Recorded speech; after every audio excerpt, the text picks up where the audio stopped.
arrived on the lesbian scene nearly 30 years ago, I felt like I found my tribe. I'd always felt like I was different.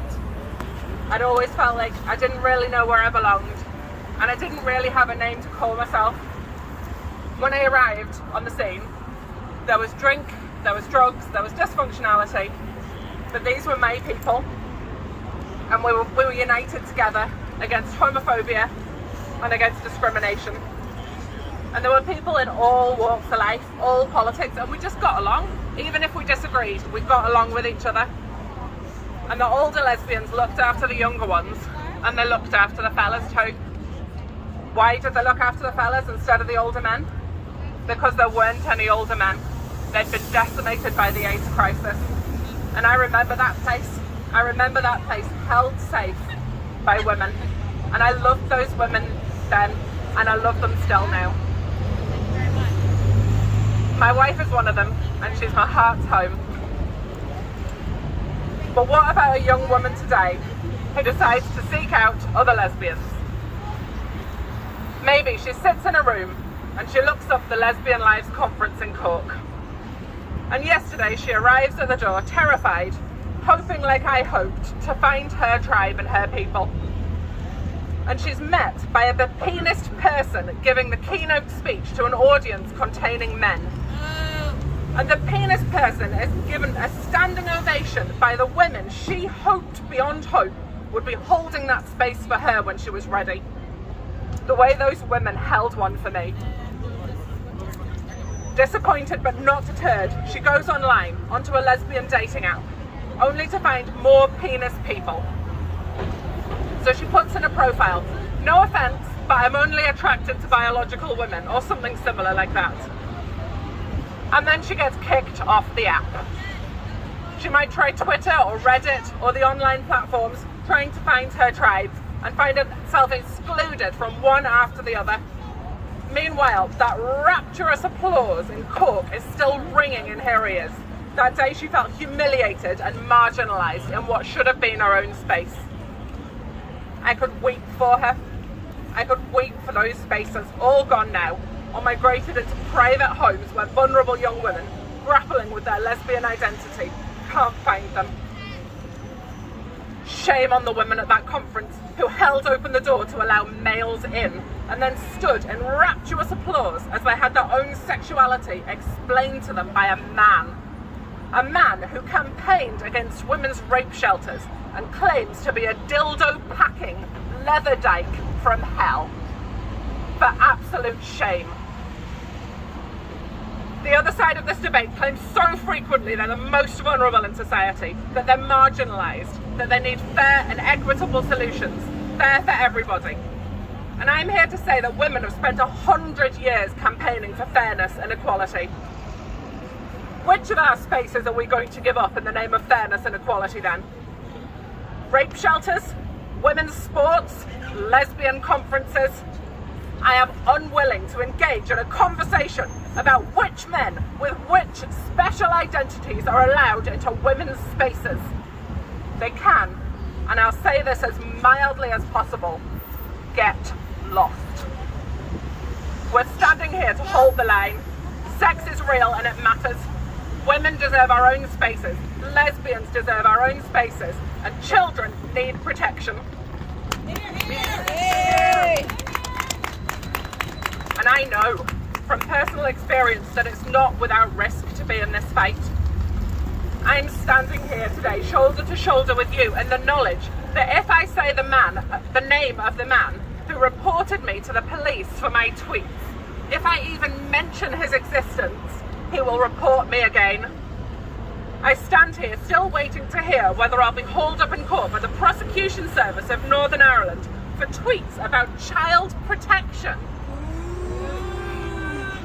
I have to watch what I say to avoid the knock on the door and the night squad, and he's the one claiming victimhood. What I've faced, the online abuse, everything, is nothing compared to what other women in this debate have received. But the point is that being here, being in this fight, is not a risk-free activity. And sure, don't we know what the other side will say? It's boring. They'll publish pictures of this turnout and they'll goad us and they'll mock us about how many people who showed up. They'll report me to the police. Again, yawn. They'll claim they feel unsafe. They'll say they need a safe space to protect them from my friend Helen Staniland saying the word penis. Meanwhile, women who don't want to see actual penises in the changing room are branded bigots and told to avert their eyes. What is going on? They're boring and they will lose. If we have to win this fight in every generation, we will win it. I'm not going to waste 1 minute of my time working out which of women's and lesbians' hard-won rights we should give up in the name of fairness. If somebody else takes your things and you tell them to get lost, then they tell you that you need to be fair and give them half of your things instead. Your answer should not be to negotiate or to capitulate. Your answer should be to tell them, go away. Hear, hear. So, what do we do, given the scale of institutional capture? We'll do what we've done for the last 100 years. We'll organise. It's happening. We're doing it behind closed doors and in private homes. We'll start in the place we started before, in our homes, the only place that's safe when men have invaded our conferences, invaded our shelters, stolen our sports, and made even the Girl Guides a place where you don't want to drop off your daughter. And the more ordinary men and women up and down the land know, the more they agree with us. And so, one conversation at a time, one kitchen table at a time, we'll protect our spaces and we will win.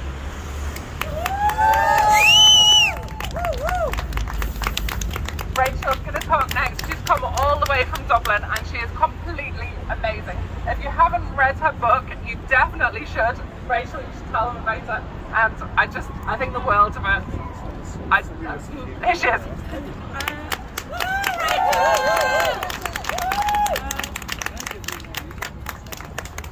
Thanks so much, Ceri. Yes. I'm going to speak briefly today. I've come here from Dublin to issue a warning. I need to make you understand why it was that we didn't know what was happening when it was happening back in 2015. Any feminist worth her salt in those years in the Republic of Ireland had her sleeves rolled up and was working hard for the passage of the Sexual Offences Act, which we finally got over the line in 2017. We didn't see and we didn't know because we weren't shown or told what was happening behind the scenes. Alongside of the marriage equality referendum, there was embedded into the body of the law and without the knowledge of most women in Ireland, irrespective whether they would have called themselves feminists or not, a clause which allows any man in the Republic to declare himself a woman in the absence of any kind of safeguarding, any kind of psychological intervention, no GP nothing, just on his say-so. When this happened, I said to myself, it's only a matter of time. It's only a matter of time before the problems with this legislation are going to become apparent. And I wanted to know, and I asked women up and down the land, working class women, middle class women, professional women, did you know? Did you know? Did you know? The answer from the working class women was always the same. No, they didn't know. They hadn't a clue. They didn't know any more than I knew. And I was knee deep in feminist activism. But I asked the professional women, the women of the NGO world in the Republic, oh yeah, we knew. Yeah, they did know. And they never bothered telling the rest of us. And in their fantasy reality that they live in, they believed that because they knew, women more generally knew. Now, what this says to me, and what I should say to any thinking person, is that it's evidence of the class divide that persists to this day in the Republic of Ireland. It's never talked about. We talk about just about everything else, but we never talk about class and the real implications of class in Irish women's lives. Because you have an enormous segment of the population that doesn't know because they're not told. They're not even told, never mind consulted or asked. So anyway, that legislation passed, and sure enough, a few years later, we have men walking around the women's wings of our prisons. And I think that the most notable example probably is a person who calls himself Barbie Kardashian. Now, Barbie Kardashian is a very disturbed young man, so much so that his own mother had to take his little sister and move across the country to get away from him after he had tried to murder her. He then went on to tear at the eyelids of his female social worker with such force that she had to be hospitalised and surgically treated in order to sew up her eyelids. I could go on and on and on. The details are horrific. But anyway, he was sent to Limerick Women's Jail because he was in possession of a gender recognition certificate. Now the bones of this and what it shows you is that, let me backtrack a moment. This young man was found not to have gender dysphoria by the psychologists who treated him from the Tavistock Centre, who run an out clinic in Dublin on a regular basis. It was found that he did not have gender dysphoria, which means that he did not have any kind of moral right, no matter what your political opinions are, to avail himself of a gender recognition certificate. But because in the Republic of Ireland we're in the absurd situation where all a man has to do is say, I am a woman because I say so, he'll be issued this piece of paper that allows him to say so in every area of society. Now, to wrap it up quickly, I began by saying I came up here to issue a warning. The warning is to the men and women of Northern Ireland more generally. This is what you're setting up for your daughters if you don't step in now and do something about it. And I would say that you're very lucky, actually, because you have the heads up. We didn't know what was going on behind the scenes. But Northern Ireland is in a peculiar situation now where it is caught really between a rock and a hard place. Geographically, ideologically, and every other way. You can see what's happened in the Republic. You can see what's just happened in Scotland. You have a choice. You have a choice that we didn't have at the time. It's going to be so much harder for us to overturn a piece of legislation that should not be there. It'll be so much easier for you to prevent that legislation in the first place. I hope you do so. Thank you.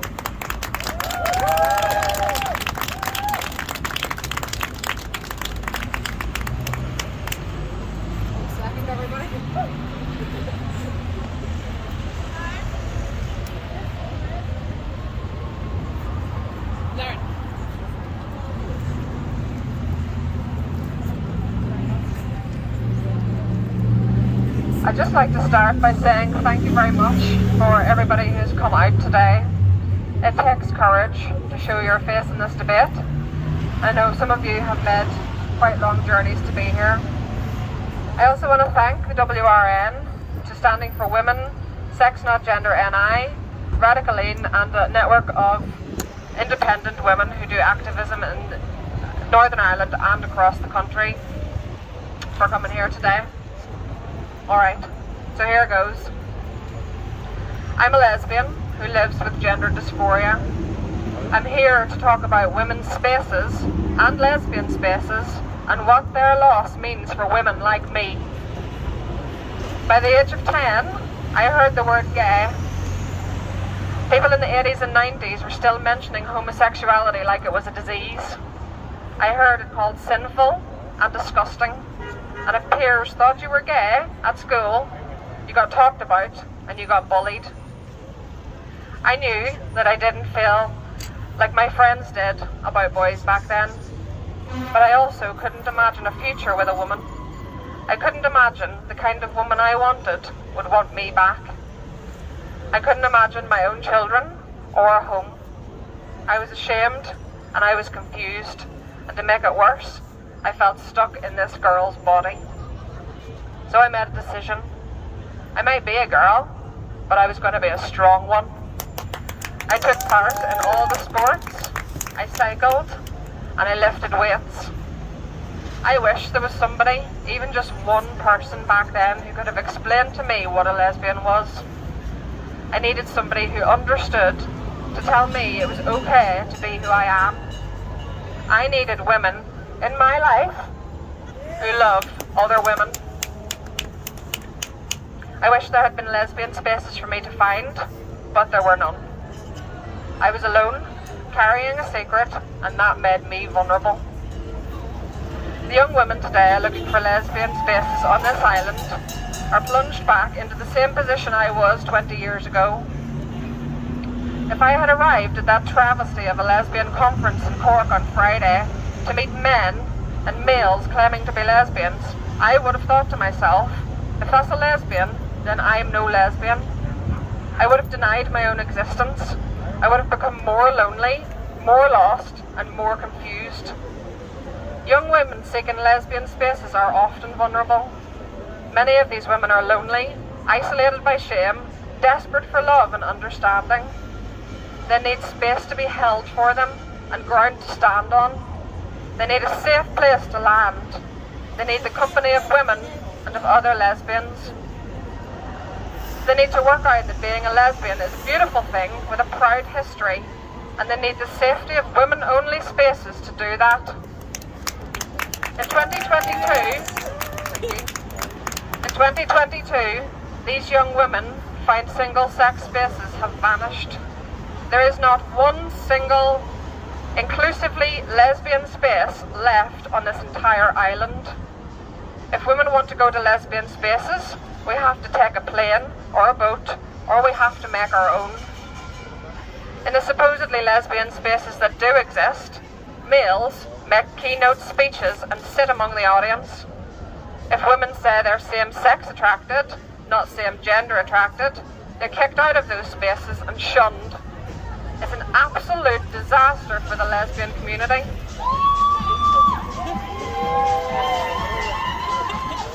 Honestly, sometimes I feel hopeless. Sometimes I feel like giving this fight up. There's so much fighting to be done, and sometimes it feels like everything that was built for women and lesbians is coming crashing down. So many institutions are captured.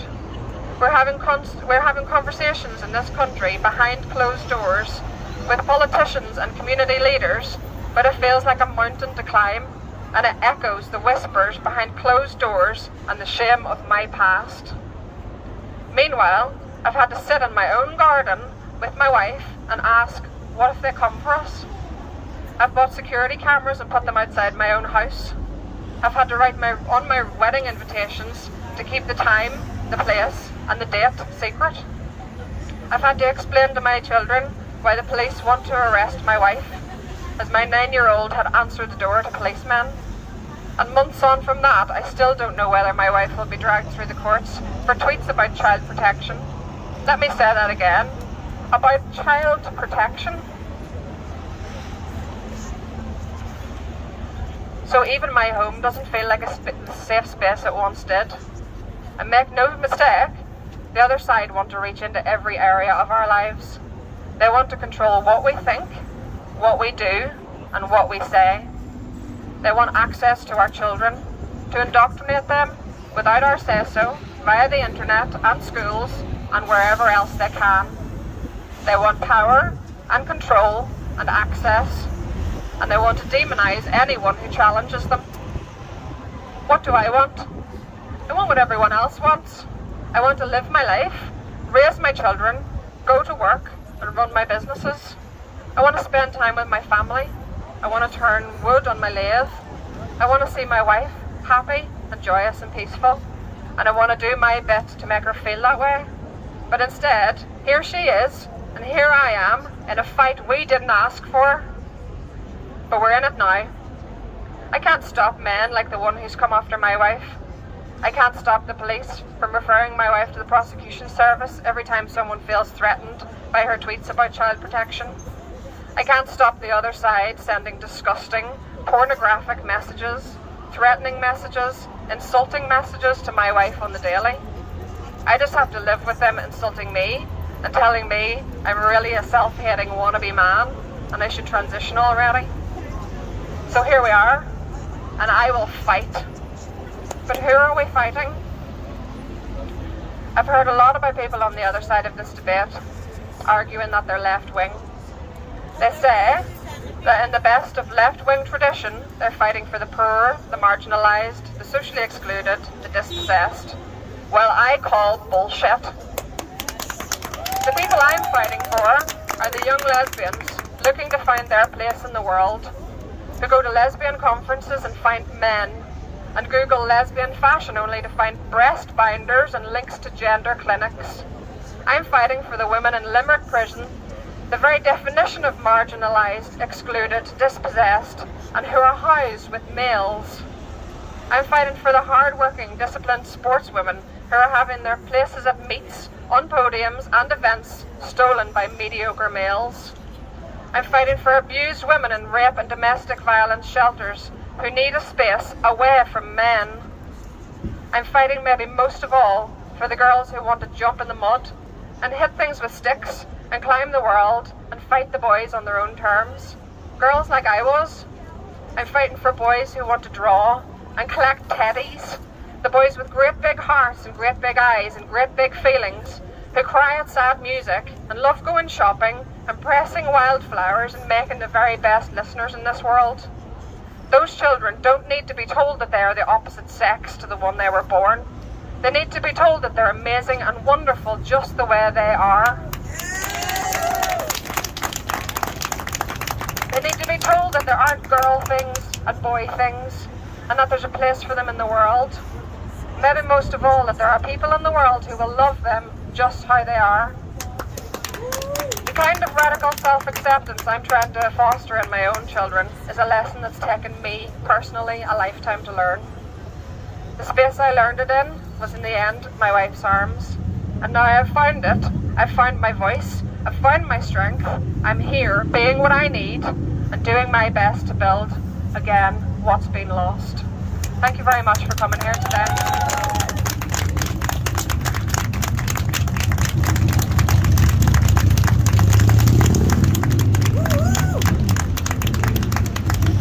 I'm going to introduce a very fantastic woman now. She's called Belfast Beatnik, and she's our own fantastic performance poet. And she has arranged a poem especially for today, written all by herself.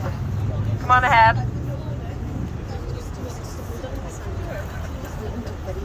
Okay.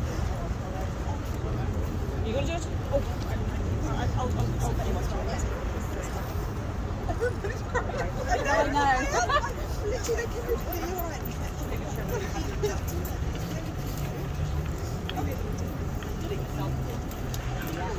I just want to start with some thanks. I want to thank all the women in my life who have taught me something, told me something, and showed me the kind of woman that I want to be.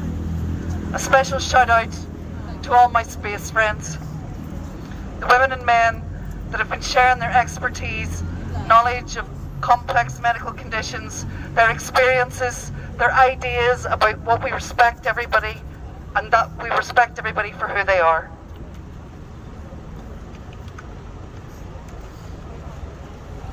First, they came for the lesbians. See Cotton Ceiling, BBC. Women dropped from talks and long lists, Doxton University. Their stories hidden from the public. Only rad femmes knew their names. Their publishers told, oh, way too hot. They were decried. They were defamed. I wasn't listening, for I was not a lesbian. SOS. SOS, save our spaces. There's a prism in your eye. Girls and women need their places away from male-born eyes. Then they came for gay men, told they must be a girl, reclaimed the word queer, a slur in the ear of so many who suffered a kick, told they should like manly women, let girls into their scene, an awkward predicament for gay men not green. Many thought it was inappropriate. I hadn't heard, for I was not a gay man. SOS. SOS, save our spaces. There's a prism in your eye. Girls and women need their places away from male-born eyes.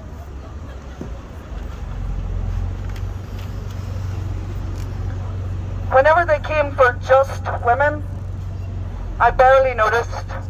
Just be kind. Budge up, love. I thought it was not my place to question or defy. I trusted Stonewall and those under his eye. Then came Best Actress, Best Swimmer, Time Woman. I thought, how confusing. How awful. That's queer. Then safeguarding red flags popped up everywhere. They looked bad. I asked questions, tried to speak, was shut down. I opened my eyes. SOS. SOS, Save our spaces. There's a prism in your eye. Girls and women need their spaces away from male-born eyes. Now we're telling little children they may not be boys or girls before they've had a hair's breadth chance to grow out their baby curls. Our swimmers, gyms and retail shops say self-ID is fine. Does no one see a problem here? Can we not agree a line? I'm paying full attention now. I am listening. What is the truth? SOS. SOS, save our spaces. There's a prism in your eye.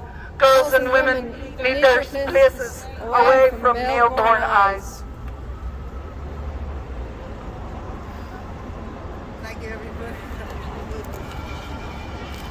Our little girls, our young women, our daughters, granddaughters, nieces and our mothers, stepmothers and grandmothers, our foremothers, our female friends, our sisters.